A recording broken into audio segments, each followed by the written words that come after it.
I spent most of the last 10 years of my service transporting wounded, flying air medical evacuation out of Baghdad. We actually set up the air medical staging facility on the flight line at Baghdad in 2003, right after we cleared the airport. Flew patients out of Kandahar in 2004, and then was back there on a provincial reconstruction team 2006 and 7. 8 through 12, I was in Germany as the NCOIC of the air medical staging facility on there, moving about 1,000 wounded a month, coming off of missions from Iraq and Afghanistan. And then I did my last year and a half as a flight chief for the Air Force that are up in the critical care department at Walter Reed Bethesda. So kind of saw all aspects of that patient transportation from all the way from the mobile air medical staging facility and the combat support hospitals in Iraq all the way back to Walter Reed Bethesda and critical care.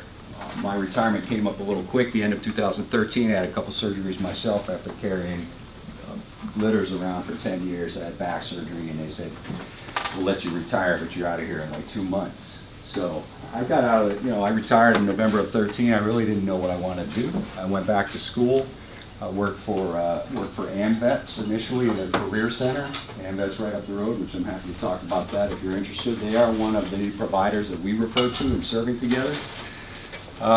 Left AMVETS, did a dog tag fellowship, worked for about a year as the Loudoun County Veteran Services Coordinator in Loudoun County, Virginia, and then took this position January of last year as the Director of Serving Together. Serving Together is the mission of Serving Together is to connect veterans, family members, and caretakers to services, essentially. We want to solve that problem of navigation for the veterans and family members and connect them directly to services. So we know that can help them with what they need at that time. There's a lot of frustration about, in fact, our national level partner, the Institute for Veterans and Military Families out of Syracuse University, did a study of 8,500 veterans and asked them what their number one frustration was when they got out. And it was navigation. It was navigation of resources and services. So what we're trying to do is solve that issue of navigation. So a veteran doesn't have to call around to 10 different places, tell their story 10 different times, get rejected because, oh, I'm sorry, we only help post 9/11, or oh, I'm sorry, we only help greater 50% or more VA disability, or oh, I'm sorry, they're not eligible for our services because we only serve this county. That's the problem we're trying to solve for the veterans. And for the providers, we're also trying to tie them into a network so that when somebody walks into your office, now you don't have to tell that veteran or family member, sorry, we can't help you. Here's a list of phone numbers. Good luck, I hope you find something. Now you take 2 minutes, you enter them into our system, and they're connected immediately into this network of services across the entire National Capital Region. Not only that, but we're one of 16 of these networks across the country. So we're a transient population, so if people are moving to California, we can tie into that network there. Washington, Texas, Carolinas, there's networks all over and they're growing. But just a little background on Serving Together. We are a program of EveryMind, which is a 501c3 in Montgomery County, Maryland. EveryMind has been providing mental health services in Montgomery County for 60 plus years. They changed their name from Mental Health Association Montgomery County about 2 years ago because they're not just mental health focused and they're not just Montgomery County anymore. They have an adult services division that does counseling, case management. We have a 24-hour crisis hotline that we run for the state of Maryland. We have friendly visitor and representative payee programs for older people that can't get out of their house, need somebody to come visit them, help them out with whatever they need, or they're unable physically or mentally unable to take care of their own finances. The Youth and Family Services Division, which runs about a third of the youth and family counseling programs for Montgomery County Public Schools. So the organization itself is pretty big. My particular division, we have a staff of 6, but our geographic area is by far the largest. Those other organizations are primarily just in Montgomery County. So what we've done in the past, we had 3 primary initiatives. We had county level collaboratives. We go into a county, we get everybody who's interested in talking about veterans and military issues, whether that's nonprofits, county government, individuals, businesses, just get everybody around that same table and talking. I've been frustrated. I joined a VFW when I came back from Iraq in 2003, and I'm like, is this it? We just sit in this dark room and drink 50-cent Milwaukee's Best? Are we getting, the American Legion over there, they're doing this thing this way. That's Legion business. or the VFW. We don't, that's a different organization. So we're all trying to help the same people. We all got the same mission here. I've been frustrated for years by this balkanization, and we get that from the moment we step on these yellow footprints, right? That's Air Force, or we're Army, or that's VFW, or American Legion. But now we're out. Now we're at a population where, or now we're at a point where we're trying to help veterans. Look, man, we're all trying to help the same group of people, and I'm frustrated with these people operating in information silos and duplicating efforts. So, I'm not trying to tell anybody how to change the way that they do business or what your eligibility criteria should be or who you serve. Let's just all get around the same table and talk. Let's share information, share resources, figure out how you can, what the needs are in your community, and how you can help the veterans right there in your community. So that's the first initiative, is collaboratives. We have 7 of those that we run around the several counties in Northern Virginia, several counties in Maryland, and in the district as well.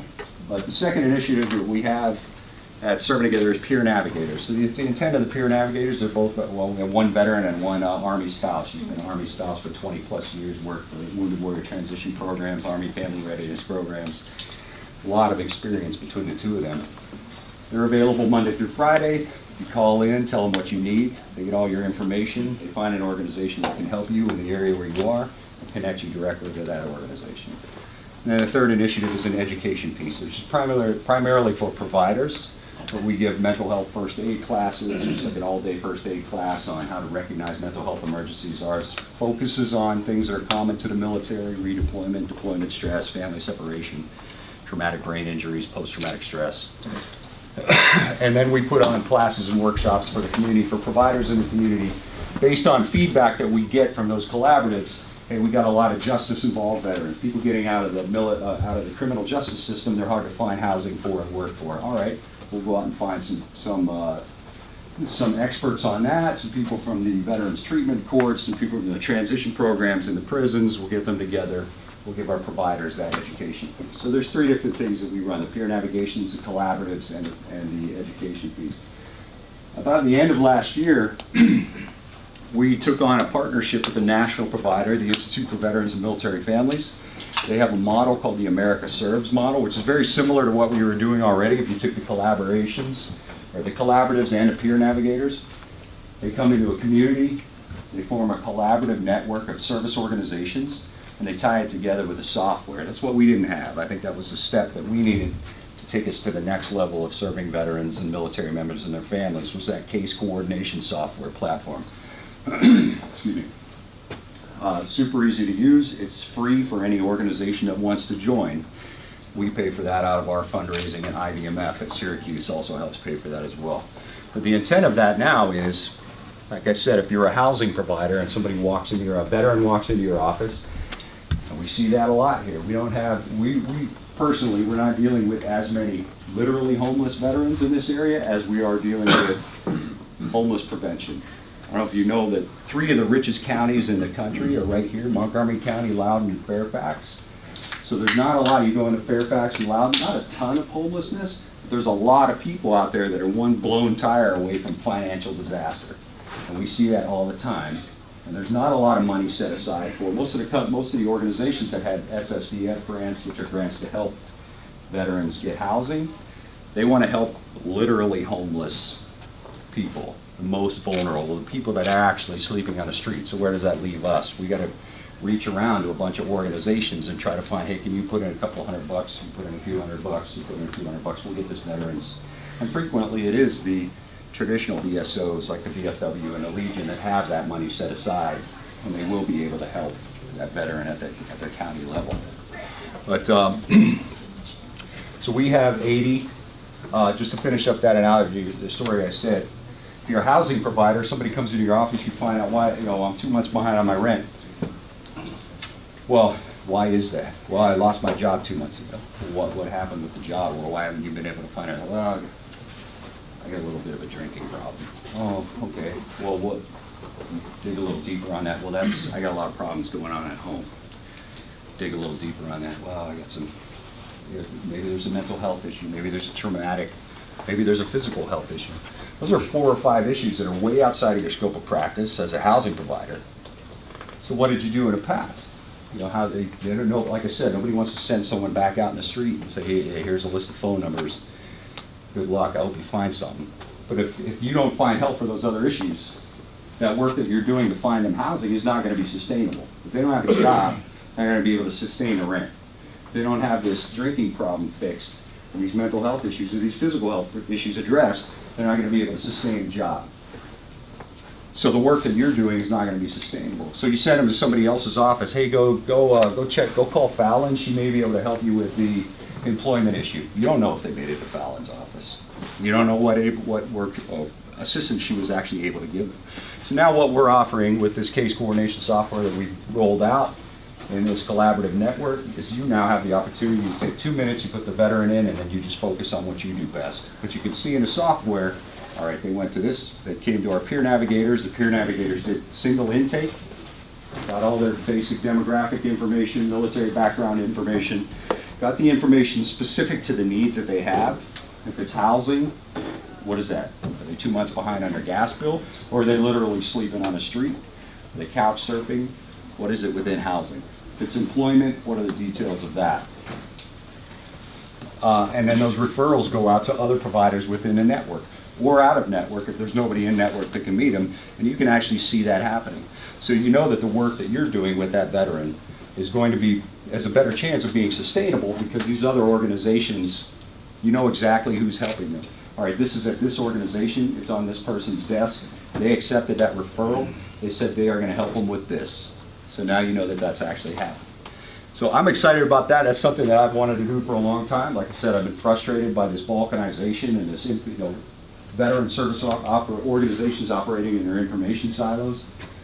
I love the idea of getting everybody in the same room and talking. I love the idea of now, this whole network can operate as one single web of services. Wherever that veteran, family member, caretaker, military member, Guard Reserve, regardless of discharge status, regardless of branch, regardless of time, era of service, all right, if these organizations can't help them, chances are now I have this network I can reach, I will be able to find an organization that can help that veteran.